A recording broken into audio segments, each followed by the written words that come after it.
Hello Vlogmas friends, it's day 17. The Zahira Beanie is progressing nicely.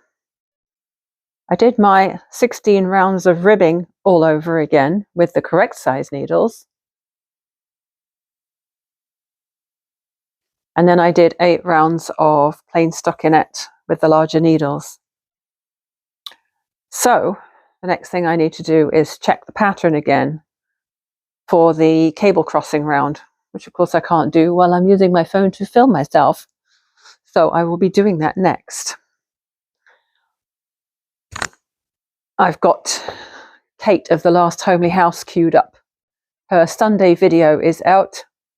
I just caught up with her Patreon advent calendar quilting videos. She's doing a block a day, and she's got to the point where she's done as much sewing as she'd like to do and now is trying to arrange the blocks into some sort of pleasing order to sew them together. But her video on the regular channel is up, so I'm going to watch that next. It's 35 minutes. Oh, should get quite a bit of knitting done in 35 minutes, shouldn't I? So yeah, another lunch out today. Went back to the place I was at on Thursday, and I did have the same meal, rise and shine hash, and it was just as tasty and delicious as it was last time. And I did not have my hot chocolate this time. It really, really was such a filling dish of food that I decided not to have the hot chocolate. I can have one at home tonight. It won't be quite as good, of course, but at least then I'm not doubling up on the calories. While I was at the meeting, it was the Veg Fest committee meeting, I gave them my little crocheted pig and crocheted carrot that I had made, and one of the other ladies had the good idea that if they were a bit smaller, they would be really cute as something like a key ring, and we can certainly arrange for that. I crocheted them in worsted weight yarn just as a sample, and I said, well, if we just use thinner yarn, they could certainly come out smaller and they would be very fun. So she's going to show what I've made to another lady who crochets, and if we decide to crochet a bunch of them to sell, then we can split the job. As for the tote bags, I showed them this one that I made the other day as a sample, and I gave them the figures. So there are like 3 options. Either we buy the fabric from a local fabric store and sew them ourselves. Got another friend helping me with that.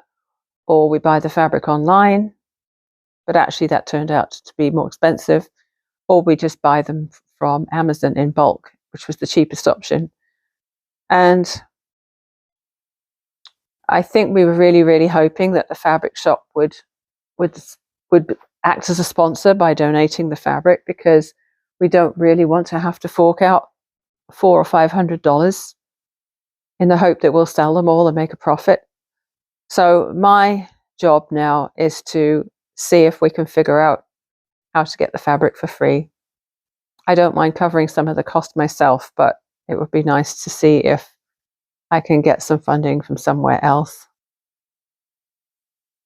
Not sure how that's going to work out yet. But I've got some time. I've got some time to think about that. Do you like the way I match my blanket here? It's not really a match. Well, almost it is. This is called Grandma's Knickknacks, this blanket pattern here, or block pattern. And I did a join as you go. And I think that is Stylecraft Special Aran, if I remember correctly. It'll be on my Ravelry project page. If you ever want to go look at my Ravelry projects, I'm Nicola Knits on there. And this, I made sure that every single square was different. And I used every colour of the Stylecraft Special Aran at the time. And I love it. I had it hanging on the wall for a while. Now I've got my Scooby-Doo quilt up there. But yeah, I feel like when I sit here with my Granny Square fleece sweater on, I kind of blend in.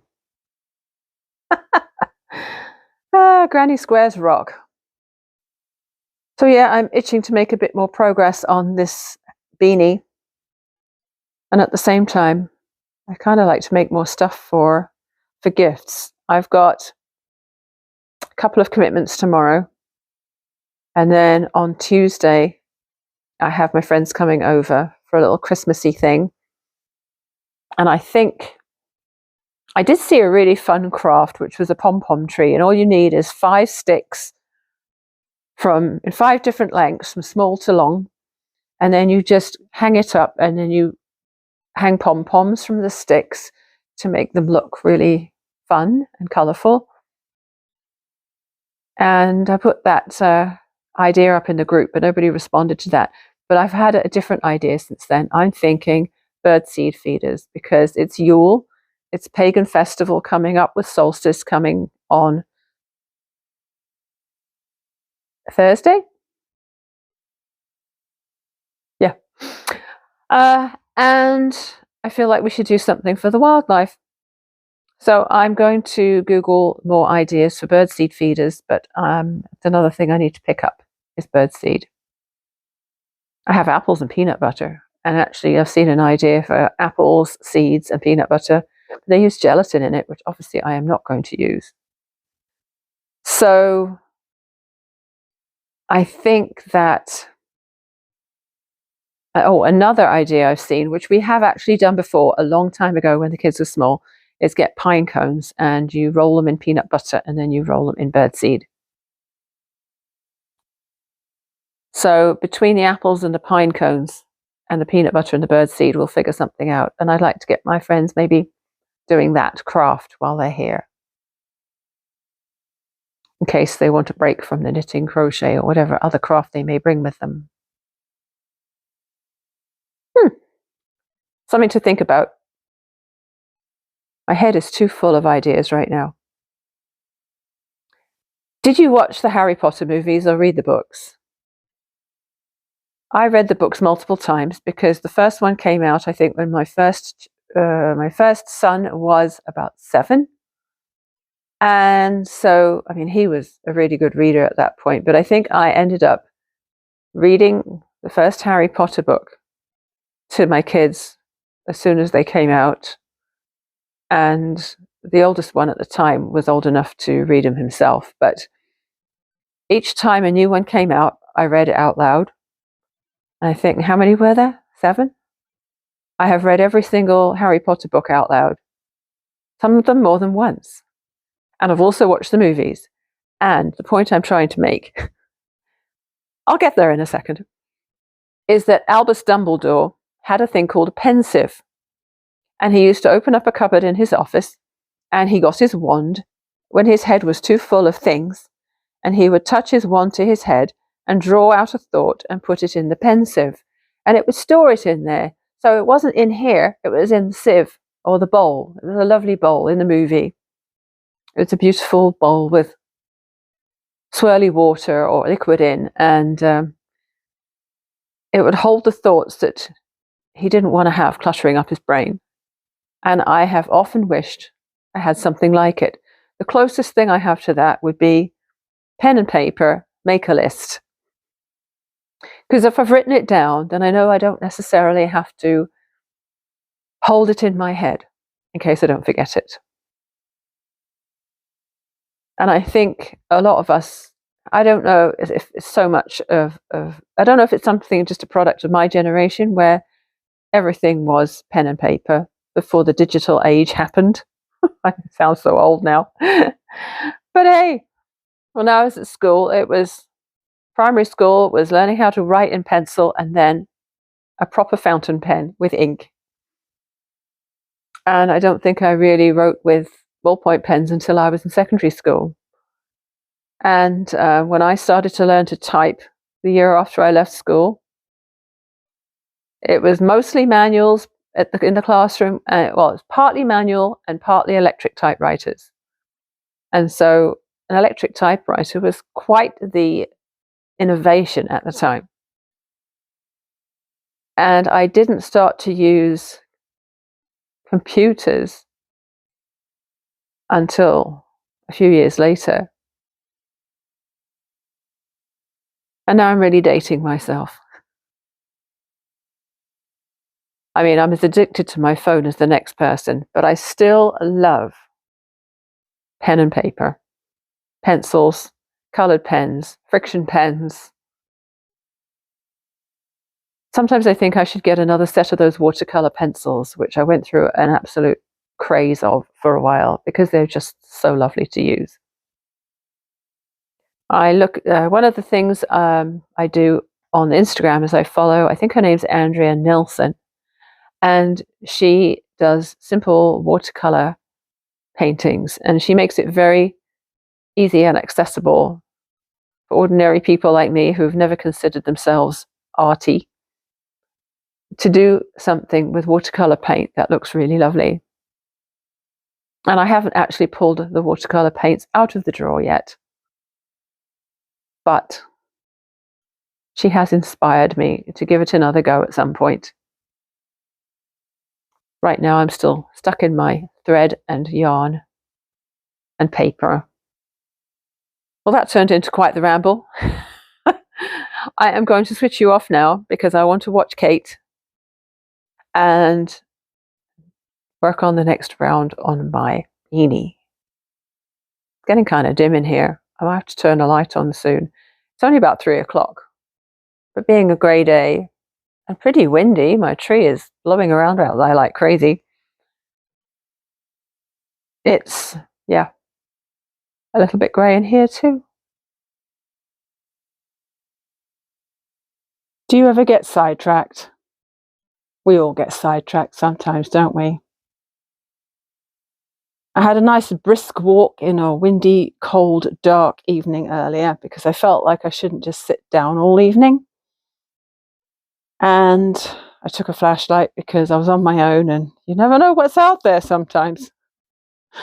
But I didn't see any wildlife. In fact, I didn't even see any people. So that was nice. So when I got back, I thought I'll go down to my sewing room, and I think I wanted to make, well, I know I wanted to make probably 6 more of the pen holders because they're actually really nice gifts with the notebooks. And I've got plenty more pens. Well, that was an hour ago. And you know what I've been doing instead? This. I'll switch you around and you can have a proper look. So rather than sew, I spent the last hour tidying this up. I decided I wanted to fit my new yarn in here. And I rather like when you can see it rather than having it just stuffed in bags. So I've got the Lion Brand Heartland in there, plus some grey spindle, it's called. Spindle something or other, can't remember exactly, and some Signet Chunky right here. And then this is cheap acrylic worsted. It's like Hobby Lobby leftovers,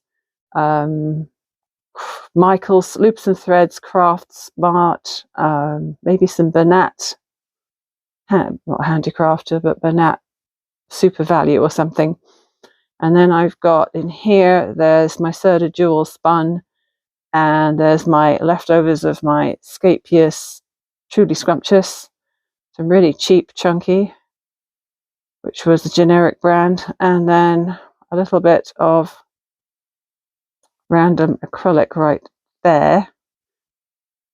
And then in here we've still got lots of this white cotton I got, which was 2 drops yarns for dyeing, but I only ever dyed a little bit. This is one of them. I have a fingering weight, Universal Christmas, something like that it's called, and I started messing around with that a while back, but never did anything to finish with it. And then there's a whole bunch of Morocco modern cotton in here, and a little bit of the Jody Lang or Jody Long coastline, a bit left from a shawl I made. And then upstairs, got my Yarndale bag. Went to Yarndale in 2019. That was a fun trip.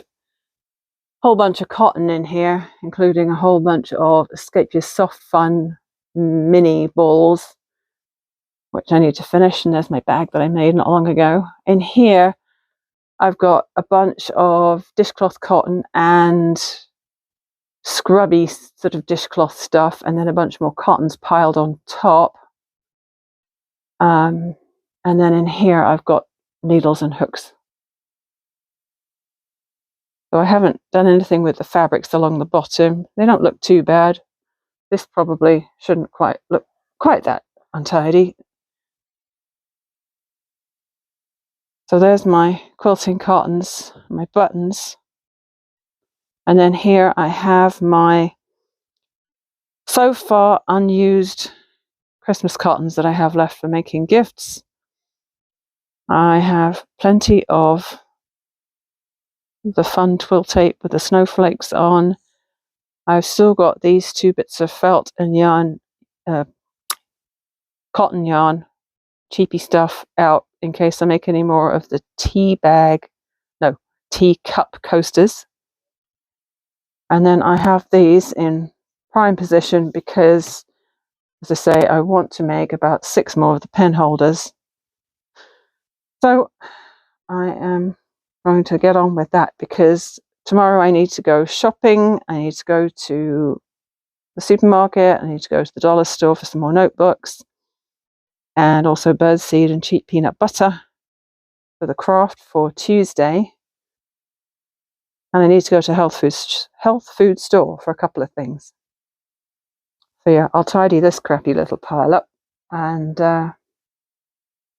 yeah, this stuff, we just bought this recently from Amazon.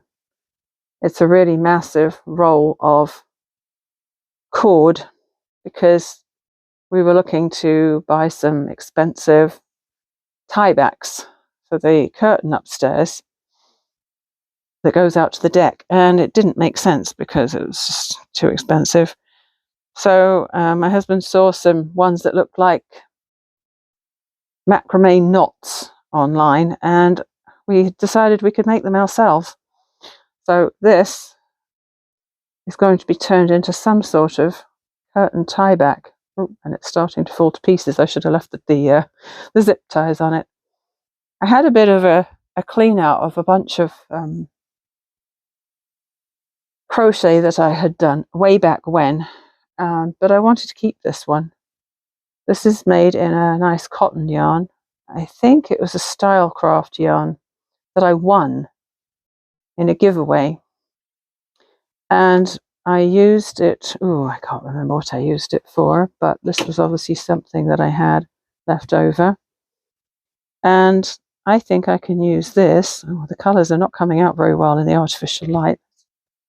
Let's put it in front of the ring light. That doesn't really help much.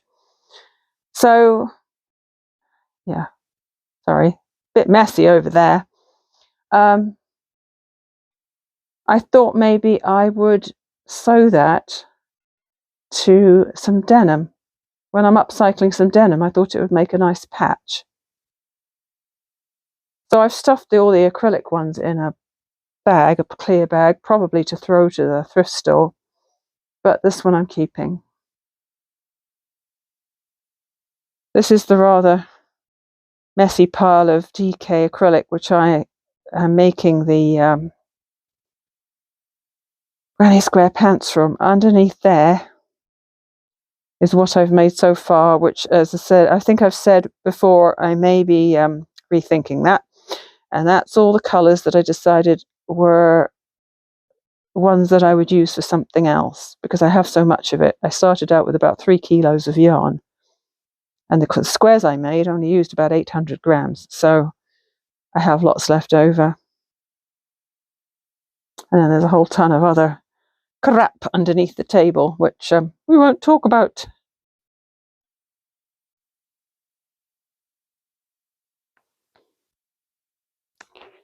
So what I've decided to do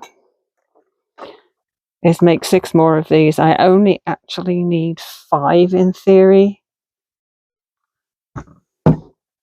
but because I like these fabric combinations so much, I'm going to make 3 of each.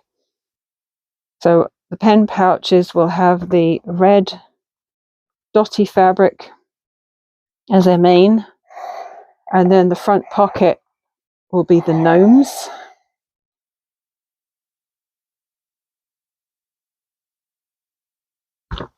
Come on. Separate. There we are.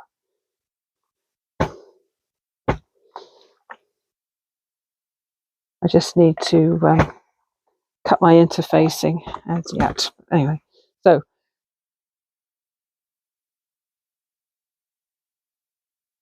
this just gets folded in half so that it goes on the front of the pouch.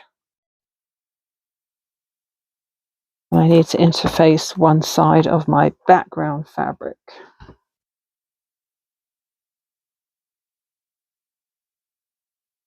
And you know what? I think these pen pouches with the notebooks and pens should be my go-to gift in future. Obviously, you could use any quilt cotton. It does not have to be Christmas fabric. I gave 3 of my friends theirs yesterday. They seem to really like them.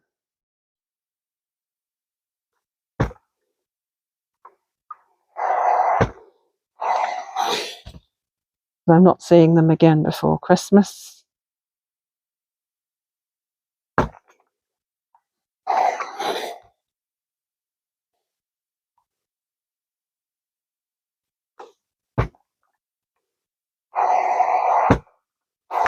I think most people can use a notebook and pen, don't you?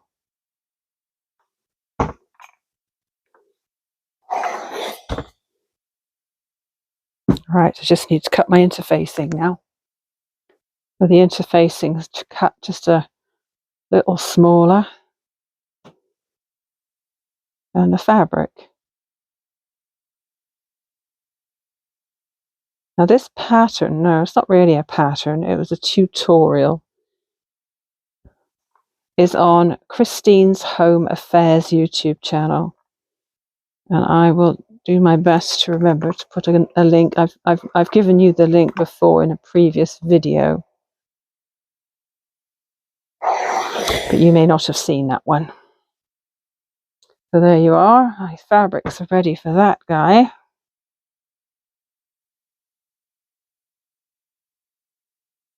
Oh, I just realized I cut 3 pieces. Why did I do that? I'm making 6 of them.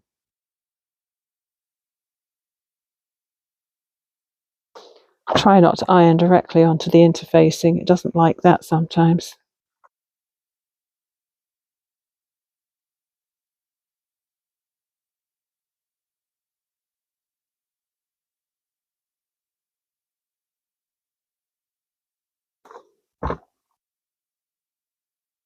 I have finished the 6 more pen pouches. I really like these combinations. I'm glad I just kept it simple and went with just two different combinations. So the red dotty with the gnomes on, and the white dotty with the robins. This one, is this the one I was going to reject? Yeah, I think that's pretty bad on the edge. There's a bit of a downfall where your potential pitfall when you're top stitching. Oh, that one's got a little thread hanging out of it. And there's not much of it. There's not much of a seam allowance, 1/4 of an inch. And so when you're folding under, I did actually iron under my seam allowances before I turned them right side out. And turning them right side out is really easy because you just basically yank on the elastic and it pulls out really, really nicely. But then you've got to push your points out, and my point turner is not particularly sharp. I could probably, next time, use something a little bit pointier than that for my corners. but they're done. I actually only need 5 as far as I know. So this one, which has the least desirable edge where the opening was, I will save that as a backup and only use it if I have to. So done. Really happy those are done. Not sure how long that took. I don't think it took longer than an hour. Each one probably 10 minutes, and because you're batch sewing, it seems to go faster. You do all the cutting, you do all the fusing of the interfacing, you do all the clipping, and then you do all the sewing, and then the turning, and then the top stitching.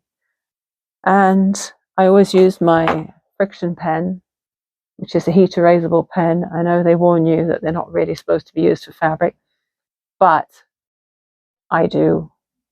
And it's really handy for when you're drawing down the middle to do the division for the 2 pens.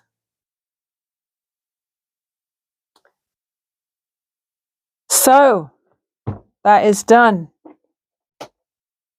Janome can go off for the night.